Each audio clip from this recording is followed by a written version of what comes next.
Welcome back to Corpartainment. I am speaking with the phenomenal actress, Saskia Baur. Hi, Saskia. Wow, thank you so much. Well, phenomenal. Gonna have to make sure I live up to that. Thank you. Thank you for having me on. It's definitely true. You and I had a chance to connect off the Mhm. recording and kind of collect some ideas together. And I wanted to kind of elaborate on some of the points you made earlier and share that with the audience who are probably people that work 9 to 5 jobs and are interested in getting to the creative industry, but may not really know how to do that. I remember you were just sharing a little bit of background with me about your dad being a professor of chemistry at UCLA. Yes. Improv has helped you a lot. You had a day job, side job as an actress as well too. And yeah, I just kind of want to learn a little bit about your background and how you got started into acting Yeah, in the sure. first I'd place. love to share that. Had kind of a non-traditional path to acting. I actually born and raised in Los Angeles, youngest of five kids. I started out in ballet. I started dancing when I was Nice. 4 and loved it. Loved ballet. I unfortunately dropped it after 10 years of practice. As a teenager, I kind of developed other interests, and I always wanted to be an actor from the time I was 4. I knew I wanted to do something in the performing arts. I knew I wanted to do something where I could play, because I really enjoyed playing. And I, as many of us do, encountered some issues in my childhood, familial issues, issues with bullying, and developed some really severe self-esteem and doubt, as Mm. many of us do, and many of us go through that. So I didn't pursue what I wanted to do because I was afraid, Yeah. and I was afraid of failure. I was afraid that I wouldn't be couldn't do it. I mean, I didn't look the right way. I grew up in Los Angeles in the 80's, which was a very different time. I mean, there was a certain type in Hollywood that was kind of successful, but I was very wrong about that, as I learned later. I came into acting in my 30's when I was living in Santa Cruz. I had been working in corporate jobs, worked for small startups, worked for bigger companies, mid-level companies, always had been an administrative person, had kind of directed my focus towards that. And I was really upset in my mid 30's. I had a week of just nonstop crying and despair that I didn't do with my life what I wanted to do. So, a dear friend of mine at the office where I was working provided me with a flyer to an improv workshop in Santa Cruz. At the time, it was with David Rosowski, who is a phenomenal master improv technician. He's one of the founders of Second City in Chicago. I didn't know who he was at the time, but I got to take this, for $40. I got to take this master workshop with this incredible man. And it really just blew everything apart for me. I was like, oh, wait a minute. I can do this. This is for me. There were all different types of people in the class. There was older people, younger people, a full cross section. And I went, oh, wait a minute. This is not just reserved for certain people. This is for everyone. And this is for me too. So that's how I came back in, was actually through improv. And I joined, I was a member of several improv groups in Santa Cruz. I was in Santa Cruz a long time, and Santa Cruz is a big improv town.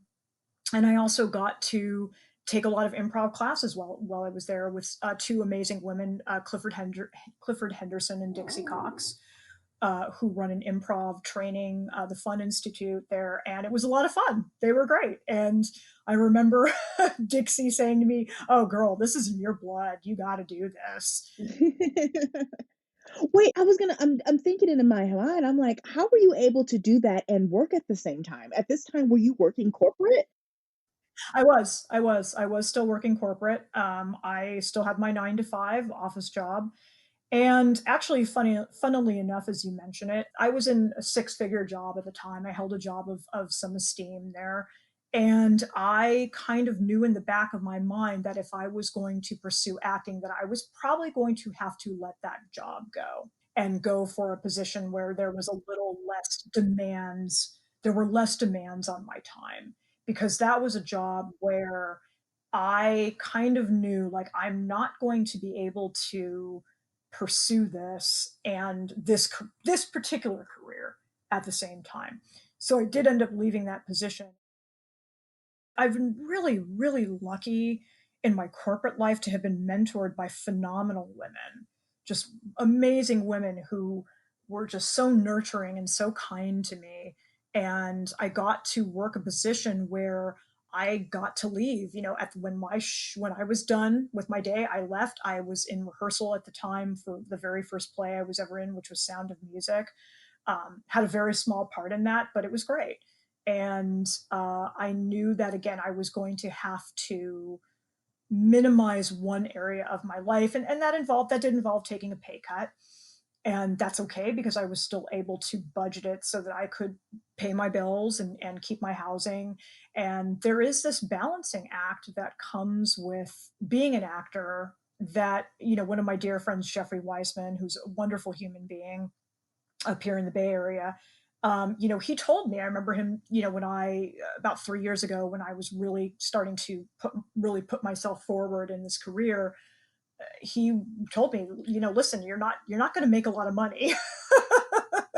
And in fact, you're going to spend, and then another dear friend of mine, Tim Niffen, who's a wonderful actor up here, told me, you're going to spend money. You're going to have to, because, just know that when you're going out on auditions, you're going to pay for parking. You're going to have to maybe get a meal while you're out and about auditioning. You're going to have to pay for gas, wear and tear on your car. You're going to pay for subscriptions to casting networks and Actors Access and Backstage. And that's all true. And that's why the day job for me has been critical, because it's allowed me to continue to pay my housing, pay my bills, but also pay for these memberships and pay for the other incidentals that come along with being an actor. Now with the pandemic, a lot has moved to self-tape, which I quite like, to be honest. I'm very happy not to have to worry about getting to an audition and then getting there frazzled and being sweaty and and then like waiting in the waiting room, which again, this is all part of being an actor, but it is kind of nice to be able to film from the comfort of my Yeah, home. and not having to have to, like, worry about all the other things, and, like, it save a ton of money, and you can actually create content from home too, and you can Yes, audition for multiple things. You don't have to yes, run around yes. town and go to different auditions, like, you can literally do back-to-back auditions or even create your own content to be seen instead of waiting on someone to do that. That is so Yeah, which cool. many people are doing. I mean, I have several friends who are just starting their own YouTube channels. I think it's a really fortunate time now to be an actor versus when I was growing up in the 80s, because in the 80s it was very limited to TV, to networks, and now we have this explosion of Disney Plus and Apple TV and Netflix and YouTube and all of these different channels that have opened up these avenues for more people to do this, which I think is a wonderful thing. And I think it's also a wonderful time for representation. I think representation is here, it's now, it's happening. Especially in the Bay Area, I see a lot of casting for trans, for BIPOC. It's a good time. Yes, definitely. One thing that you and I talked about was a book by Ginger Friedman, and you mentioned that if you're an actress because you want to give up. Oh, oh goodness, I think I mistyped.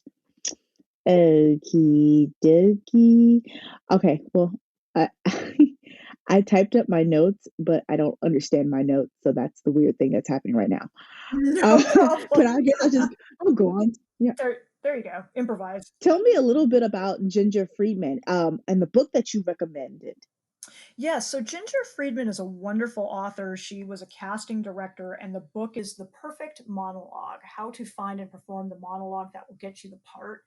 And there's a wonderful quote in here right in the beginning, which I love, and I have to constantly remind myself of this.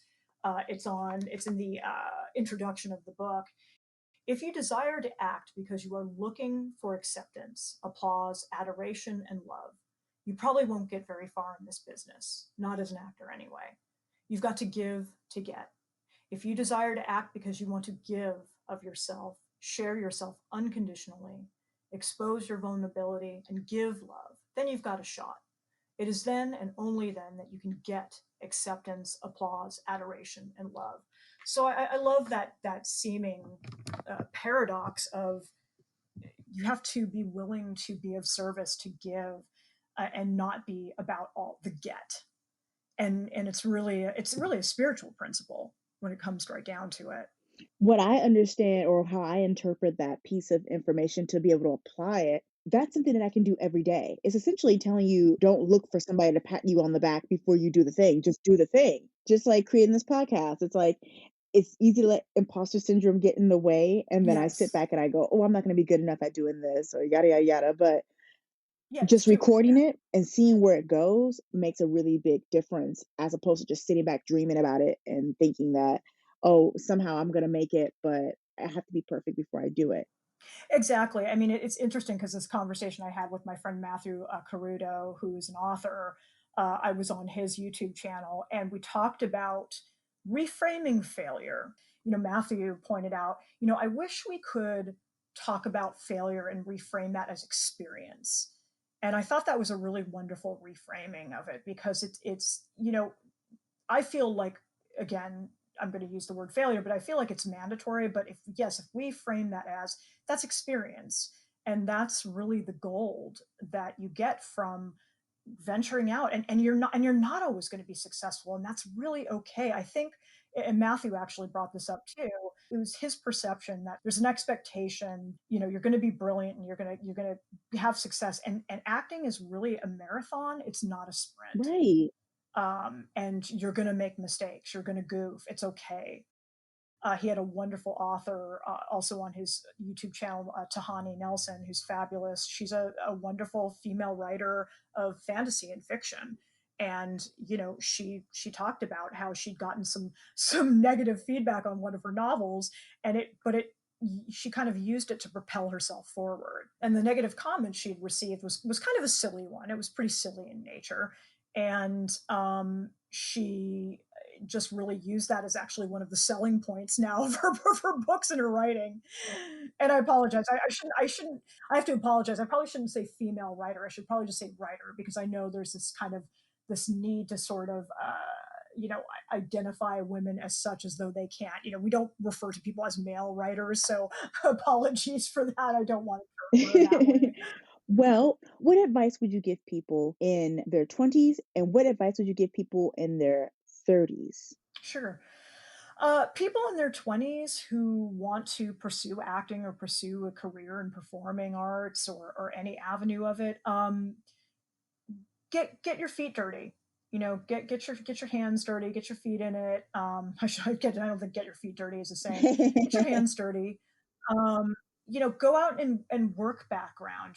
Work on productions. Work as a PA. I know several young actresses who I've had the pleasure of working with who are in their 20s in the Bay Area who have gone on to, one of them was a PA on 13 Reasons Why, and I did a short film with her. And she was just kind of exploring every avenue. And I was like, yes, yes, do that. Figure out what you like, do the work. The work is mandatory. I will say there is no shortcut to the work. If you want to be an actor, get the training. Training is mandatory. You have to have it. And go out there and just start auditioning. I will tell you, my very first audition was terrible. It wasn't good. However, I was so happy to have finally done something to delve into the world of acting. I finally did something that I had been afraid to do. And even though the audition was terrible and I didn't get the part, I didn't care. Also, I would say to people in their 20s, don't take it personally. Just don't take it personally. It isn't personal. It is show business. It feels personal because you're putting yourself out there, but you just pick yourself up and just keep moving forward, because it really is not personal. To people in their 30s, I would say basically probably the same thing. um, and if it's not, and if it's feeling like a grind and it's feeling like it's not fun, take a break. There's nothing wrong with taking a break. Take go. That is so true. Oh my God. Yeah, don't it shouldn't be painful. I mean, for me, there's a wonderful, oh gosh, who says this? I can't remember if it's Ginger or Friedman. I think it's a different writer who says this, that auditioning shouldn't be a trauma. It shouldn't be traumatic. I love Bryan Cranston's advice to actors, and you can look it up on YouTube. It's easily accessible. But he's at this wonderful interview where he talks about his advice to actors, and he talks about in Hollywood for years he was kind of putting the cart before the horse. He was going into every audition trying to get the part. And then he sort of turned the whole thing on its head and he realized that his job in an audition is to show what he does. And that's it.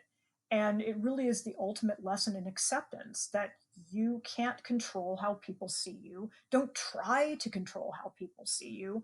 Go in, show who you are, and that's it. And the rest is not up to you. It just isn't. There's too many factors there that you cannot control. I also want to add too, like it's so important to have a day job as well too, something to keep money in your pocket and food on the table so that you're Yes. not going into Yes. these interviews feeling like it's the end of the world if I don't get it. Like Exactly. if I work my tech job, I know, okay, I'm this if I don't get this, then I can put my energy into something else because I'm still gonna be able to eat. Like it's not the end of the world. And it's easier to have more fun with it when it's not Exactly. like life or death, or not literally life or death, but you know what I mean. Like it's not the end of the world if you don't get it. And then you can easily have more fun with it too. You could be open, you can try new things. Like it's just more freeing. For example, like I'm not working right now and I won't be working for the rest of the year. I put money aside so I can work on my podcast. And it feels very freeing. Like I'm more open to trying, oh, does this work? Does this not work? Like, how can I make TikTok? Like I'm just more creative because I don't have the weight of feeling like, oh my God, what happens if I need to go to the doctor? I have all that taken care of, the business side taken care of. That's really important too. And thank you for bringing that up. That's a really important point that you mentioned. You know, when I started to embark upon this at a more professional level 5 years ago, had a conversation with my friend Juan Carlos, who's a stand-up comedian and actor in the Bay Area and wonderful guy. And he told me, you have got to have a day job. You know, that was one of the first things he said to me, because when you go into the audition room and you're desperate, casting directors will feel that a mile away. If you come in there with that desperate energy, you are going to repel people. That is not, you know, casting directors pick up on it. They pick up on it in the room. You know, these guys are seasoned. You know, they see a lot of people. They know, you know, and if you're desperate and you're coming in with that desperation energy, you know, that's not going to probably book you the role unless it's for a desperate part. You know, unless you're unless you're in there playing a desperate woman or man. But yeah, you know, that's a very important point, is what you're saying. The business side of things, you made sure you had that taken care of so that if you have to go to the doctor, if there is an emergency, if something comes up, you have it taken care of and you don't have to worry about it. Yeah, exactly. One thing you mentioned in our previous conversation that was not recorded, but just our chat or chit chat, is you said, don't limit yourself. No one is like you. You are unique. And I remember I heard some celebrities say this exact same thing. And that's actually like your superpower is the fact that you're unique. You bring your own unique vibe, your own unique perspective to the table. So, can you tell me a little bit about how you were able to provide your own unique perspective and your own experience to the acting industry and how that's helped you? You know, I think I have the benefit of being something that's been a benefit for me is being a little bit of an older actor, having some life experience behind me, that and not to say that you don't have it, you know, you absolutely have it still in your 20s and your 30s, and not No, denying yeah. that. But for me, I've been able to take some experiences. I worked on a short film recently, about a month ago, playing a woman who, initially you think that she's been abducted, and then the story, there's a twist. And for me, mining things that had happened to me that were very painful as a kid, that actually ended up being something unique that I could bring to the table. Now, I'm not saying, you know, you have to be careful with that. I'm not saying, you know, telling people to go, you know, go into the dark, necessarily the dark recesses of their mind. That works for me because I know how to come back from it. And the spiritual center is very important. That's something that Rachel Adler, who's one of the finest people I've ever met, who teaches Meisner technique, you know, she talks about the spiritual center, because sometimes as an actor, you will be called upon to bring something that, you know, maybe delve into some darkness, and coming back to that with a spiritual center is critical. So bringing that unique part of yourself, that whatever experiences you've had, you have a unique story to tell, and nobody can tell that story like you can. So yeah, don't compare yourself to other people. Don't compare your insides to their outsides when you're in the audition room. Something I do actually in the audition room when we were still auditioning in person is I would talk to people. I would talk to other actors in there. And I had this great conversation. I've had wonderful conversations with other actors where I just say, you know, how are you? Like, what do you do? Like, what do you love? Like, what's important to you? Just, you know, it gets me outside of myself and it helps me connect with somebody because I think also acting is so much about connection, and we crave that as humans. We need the connection. So uh, you know, again, where is that parallel you can find with people, you know, bringing your own unique self to the table and then finding what's your common ground with others too, because we're really not, we're not that much different from each other. We just really aren't. Yeah, so true. Okay, and so my final question is this is actually you're going to ask a question. And what I think I'm going to start doing is for each person that I interview, at the very end of our interviews, I'm going to have you guys ask a question to the next person. Oh, Now, okay. you don't know who the next person is going to be. Okay. What question would you have for the next person? I love that. Let's see. Let me. I want to make this a good one because this is great. I love this. What a great idea. What's the most important thing to you in your life? And I know it seems like kind of a generic question, but I mean it kind of in a really heartfelt way. Like, what is important to you? What inspires you? What brings you joy? That's wonderful. What is something that you deeply hold and value in your life? Related to the creative arts or just in general? Anything, anything. Okay. All right. Could it be a person? Could it be an experience they've had? Could it be a concept, a spiritual, you know, a spiritual concept, or yeah, anything. Where can people find your creative work? People can find me at www.saskiabaur.com. That's SASKIABAUR.com. You can also find me on IMDb. Just type in my name, Saskia Baur. And you can also just Google search me because both IMDb and my website will pop up if you Google search me. And you can also find me on Facebook. My Instagram handle is Saskia Baur. That's not me being egotistical. My middle initials are M for Mary and E for Edward. So it's actually Saskia, my middle initials, Saskia MEBAUR.com. Well, Saskia, thank you so much for taking time to speak on my podcast. Thank you so much. It's such a pleasure to talk to you, and I'm yeah grateful to for the opportunity to connect with you. And thank you. I really was a pleasure. It was so great to have you on. I learned so much. Thank you, Amara. Thank you.